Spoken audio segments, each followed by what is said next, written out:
We should scrap exams altogether. Starting with the big ones. Yeah, I mean, you can see why certainly some students might agree with that. So Yeah. I have some sympathy. I'm probably going to disagree with it as a statement.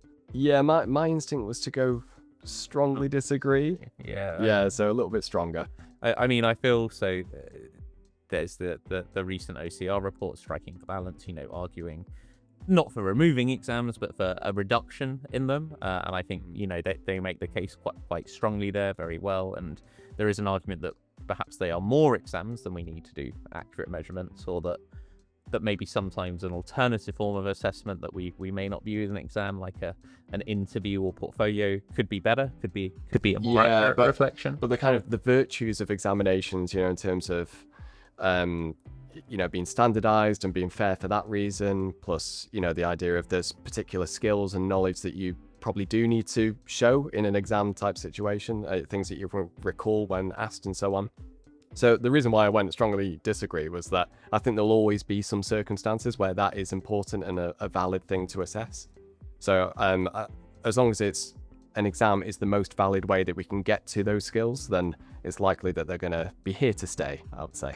I think I agree with that. Yeah. And sometimes it's a combination. You might have an exam, a theory for your driving test, and then a more practical assessment that isn't viewed as an exam, and both of those work well together. And maybe you wouldn't remove or change either one of them. Good.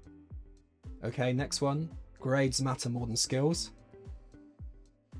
Ooh, grades matter more. I'm gonna go with. Yeah, I'm gonna go with strongly disagree. I'm gonna commit more than I did last. Yeah, time. go on. I'm gonna put nuance into it somehow.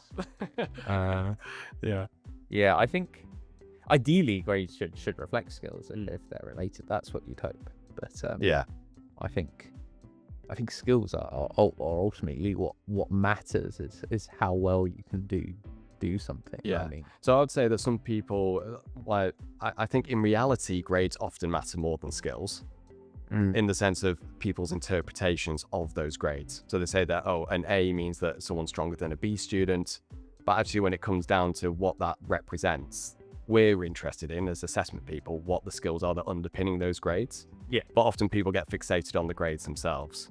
So in reality, there's a sense of seeing a B as like the be all and end all, but actually what that's describing about the student, we're more interested in, and really should be the focus of assessment. was that a deliberate pun? A B is the be all and end all. Yeah, I'm always doing the puns. Yeah. What do you think a hiring manager would look at more in a job interview?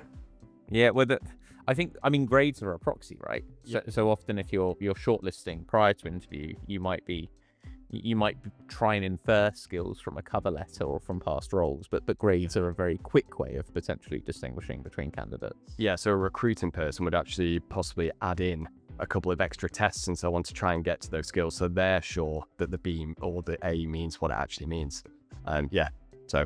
But I mean, sometimes it's about thinking how you can show your skills as well. I mean, I think that's something I always thought about as a teacher is what else are you doing outside of perhaps formal curricula that allows you to show off your skills. In some subjects, if you're a great pianist, okay, you can do qualifications, you can get your grade 8, but really it's about performances and people seeing you perform. It is the skill. Yeah, definitely.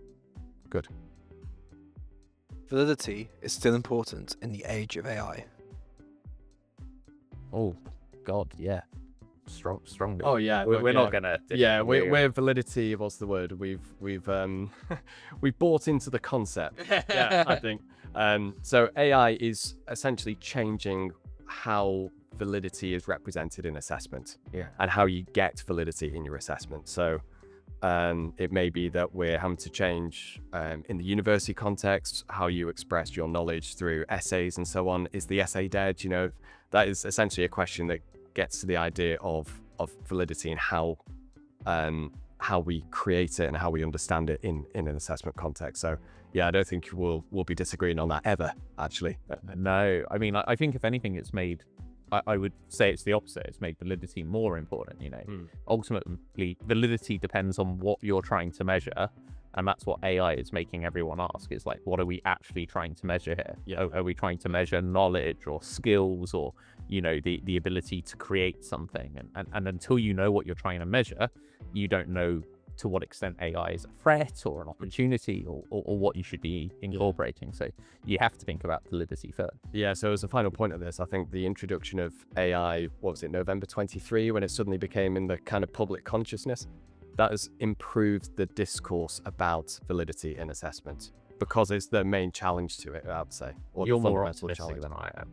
I hope it does that. I don't know if we've got on there. Yeah. Yeah, I think that's what the discourse needs to be. Yeah. Cool. And the final question. In 10 years' time, we should only do digital exams. Only digital exams. I'm